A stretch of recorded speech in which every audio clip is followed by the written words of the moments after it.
Хүүхэд хүмүүжлийн эрг арга.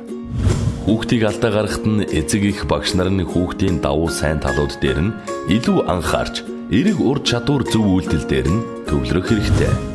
Хүүхдийн хариуцлагатай эргэн болгон өсгөхийн тулд зөв үйлдэл, эрг хандлагыг нь урамшуулаарай. Хувьчлан ханд. Хүүхдийг олонний өмнө эвгүй байдалд оруулж болохгүй. Асуудал гарвал бусдаас холдоод ярилцаарай.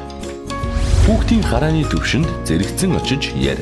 Хүүхэдтэй ярихдаа дээрээс нь биш харин доош сууж түүний нүдний төвшөнд очиод нүд рүү нь харж зөөлнөөр ярилцаарай. Зөөлөн дуугаар яар. Хашгирах, орилох, чанга ярихын оронд хүүхэдтэй зөөлөн ярьж ойлгуул. Ингүүл тэр дороо анхаарлаа хандуулж танд байдлыг хянаж ойлгон бодох боломж олгоно. Тэдэнд хэлэх биш, тэдэнтэй ярилц. Хүүхэдтэй заад сургах биш, харилцан ярилцаж асуудлыг хамтдаа шийдвэрлэх нь чухал. Мөн хүүхэдтэй ярилцахаас гадна тэдний хэлж байгааг анхааралтай сонсоорой. Өөрөө зохистой зан авир үлгэрлэн харуул.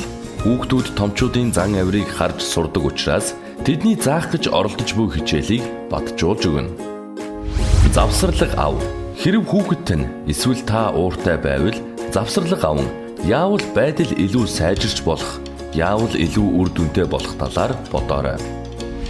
Тэдний тухай бусдад эргээр яар. Хүүхдийнхээ талаар гэр бүлийнхээ бусад гишүүдэд үргэлж магтан эргээр ярьж байгаарай. Ингэснээр хүүхэд тань урамшиж, улам хичээх болно. Мөн хүүхдээ хизээж бусдын хүүхэдтэй зүйрлэж болохгүй. Учир нь хүүхэд бүр онцгой.